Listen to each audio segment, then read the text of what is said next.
Matthew Covey, and I'm here today to talk a bit about a nonprofit organization that I'm one of the directors of called Tamizdat. Tamizdat's a nonprofit that's based in Brooklyn, and we've been around since the late 90s, the purpose of which has been and continues to be trying to find ways to facilitate international cultural exchange. Internationally meaning artists coming from all different parts of the world to all other parts of the world. When we started, Tamizdat was started in the early 90s by myself with several other musicians. The purpose really was we were based in Central Europe not long after the wall came down.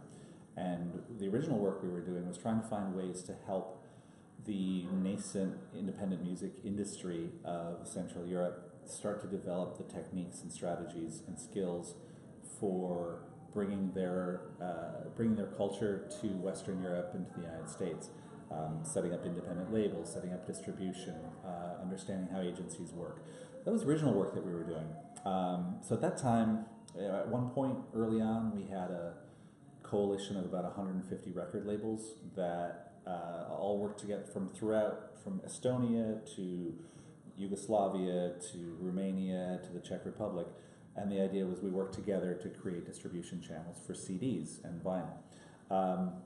We also did stages at festivals to feature and showcase some of the independent artists from that area. Through the 90s and through the 2000s, as the independent music scenes in those countries grew, the work that we were doing sort of became less and less crucial. CD distribution became less necessary because, of course, you had the internet, and the music scene started to become more successfully integrated to the Western music scenes. But through this process, we kept stumbling across a problem, and that problem was anytime artists wanted to release their work in the U.S. or start pursuing U.S. audiences, they ran into the problem of U.S. immigration. That artists who didn't have any money were trying to come and do tours in the U.S., and it was virtually impossible for them to get the visas necessary to tour. That was a big problem because if you couldn't get there to tour, if you couldn't get there to tour, then you couldn't promote your CD. You couldn't do anything, and basically the U.S. was off limits to anybody who didn't have the support of a major record label or major touring industries.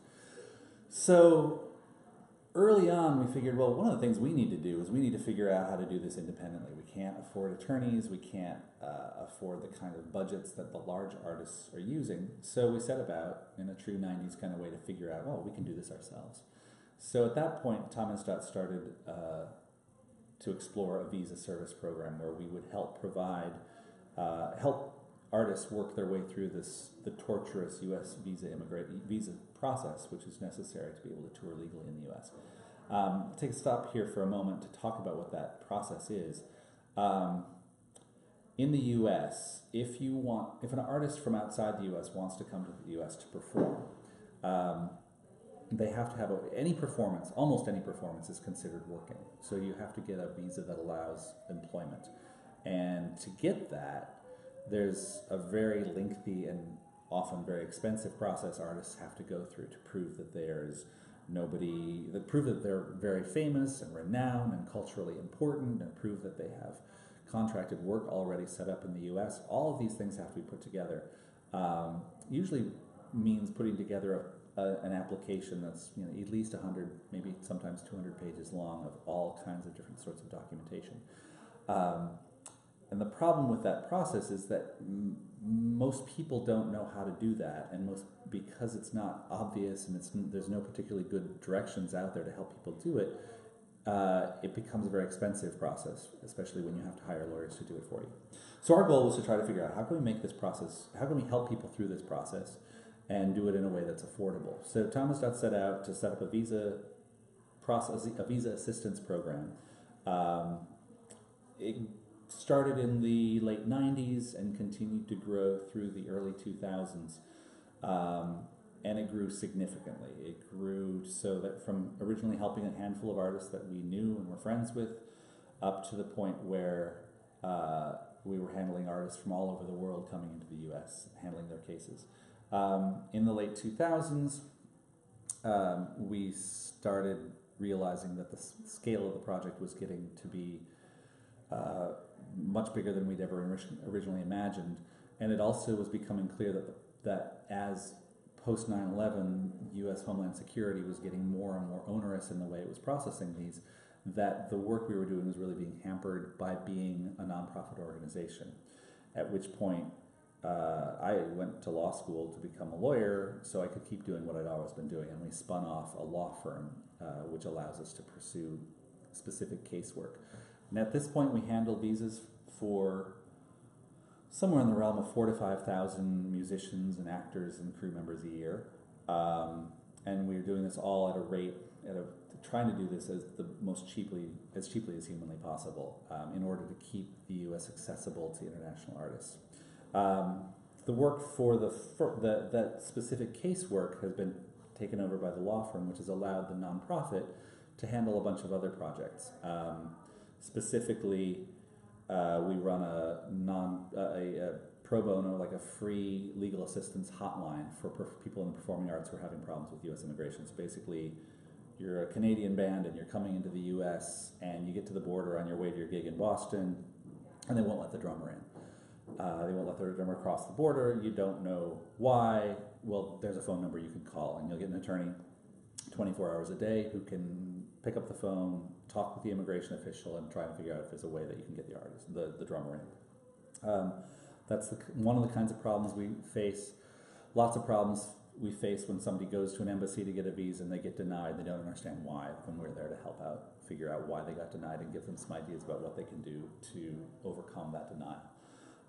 So that's one project. The other project, which has really been the focal project for the last couple of years, has been developing a comprehensive and cohesive researched strategy and platform for reform for the U.S. immigration system as it pertains to the performing arts. Based on the study of a couple thousand cases that went wrong, where artists tried to get visas and were denied, or tried to get visas and they were delayed, or tried to get visas and ended up costing them 3 times as much as they expected. Basically, we've analyzed all these problems, found the source of those problems, which is, we believe, typically not so much in the laws, but in the ways the laws are being applied, and then figuring out ways that the rules that the officers at the government, Homeland Security and the State Department are working could be amended, many times in very slight ways that could help avoid these problems. So this year we have produced a very, very detailed white paper on artist mobility into the U.S. Just this last week, that white paper was presented by the EU's Commissioner of Culture to a meeting of all the EU culture ministers. It's been endorsed by numerous arts organizations around the world, and especially in the U.S.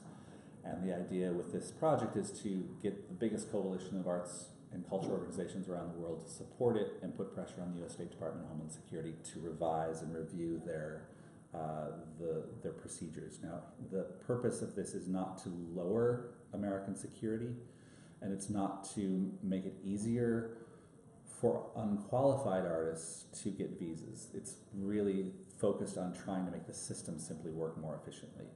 In other words, it's not really a labor concern, and it's not really a security concern, it's just an efficiency concern. So that's another thing we're working on. We also do a number of performances. We did a showcase at South by Southwest this last year of artists only from the countries that were affected by Trump's first travel ban. We did that in cooperation with Global Fest and Public Radio International. Right now, we're working on organizing a symposium on theater and resistance that'll be happening during the Arts Presenters Conference here in New York. That's coming up in January.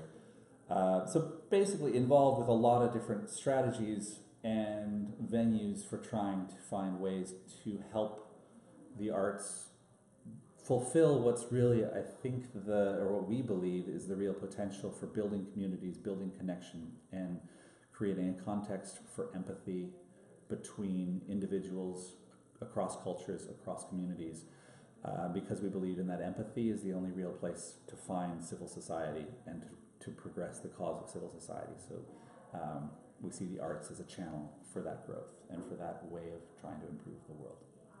Thanks much. Is that good?